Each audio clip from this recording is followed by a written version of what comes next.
Hello, you're listening to an interview with Carly Hoilman from episode 21 of the Catholic Vote Radio Hour. Like and subscribe to the Catholic Vote Radio Hour on YouTube, iTunes, and Google Play, and follow us at Catholic Vote on Facebook and Twitter. I'm your host, Stephen Harriet.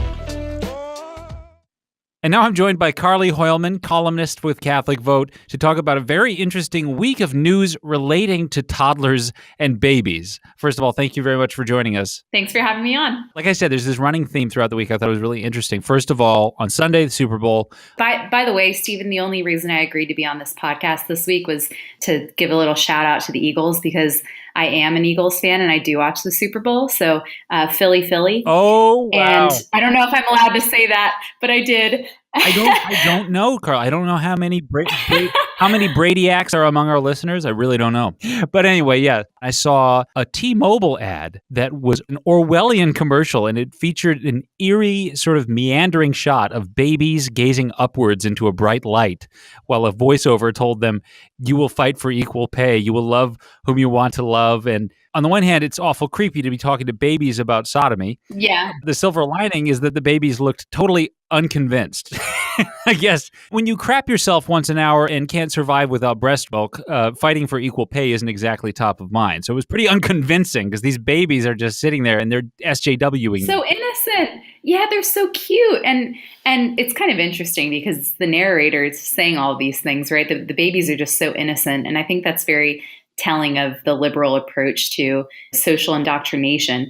But the funny thing about this is apparently these kids can choose their own gender, which is yet to be determined. But their political ideology is totally set in stone. Like, I don't think any of those children are going to be joining the priesthood. Right. Wow. That's so interesting. Well, of course not. Well, I mean, it's almost like T-Mobile wanted to win the hearts of America's overwhelmingly single SJW community by convincing them that T-Mobile is actually literally breeding SJW babies to join the resistance when they grow up.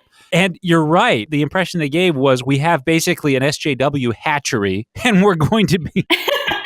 We've already decided what they think and what they're going to believe throughout their lives. It is creepy. Yeah, well, and that's cute in all of them. But when it comes down to it, conservative Catholics are going to so outnumber children whose parents feed them that garbage. So I'm pretty optimistic about the future of at least my own progeny and our listeners. Challenge accepted. Right.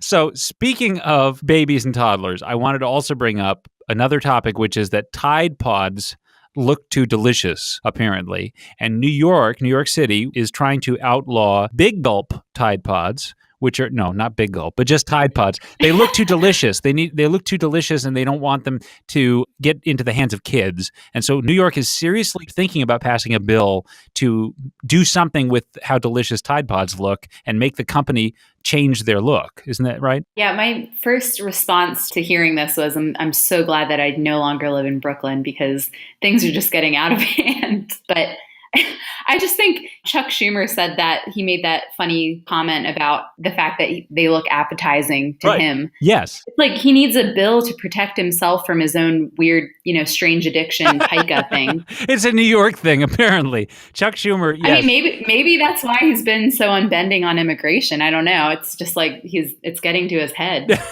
The idea, yeah, that we have to pass a bill to protect New York City Democrats from eating Tide Pods because they're essentially just like the toddlers. This isn't good. Yeah. I mean, if you read the letter that these legislators sent to Procter & Gamble, the creator of Tide, they're talking about specifically making these pods unappealing and bad tasting or worse tasting for children. But if you look at the reports of the spike in poison control calls, they're all children 13 and older. So they're not really children, they're teens with rational faculties. I mean, it just comes down to the fact that you can't outlaw stupidity and free will. Well, right. And I mean, I would imagine this is like the Tide Pod Challenge is part of it. I mean, this happens every so often. Another one I remember about a decade ago, teenagers were strangling themselves for fun. And just these challenges, they go viral online. I mean, I hate to say it, but it reminds me of the Darwin Awards. I mean, that was the whole point of the Jackass movies, too.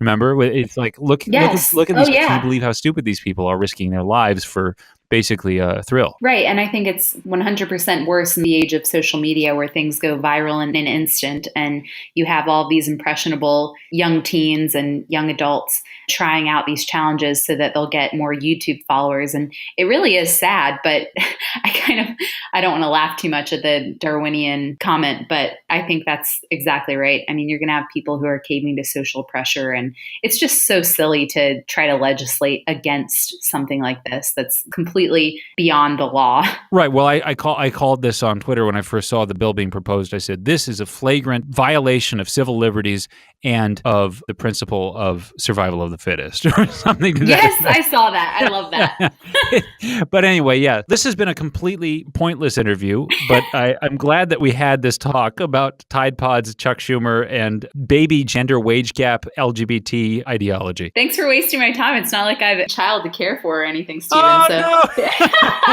No, this is very fun, and I'll tell Michael about it one day. All right. Well, thank you very much, Carly. I can't wait to have you on the show again. Thank you.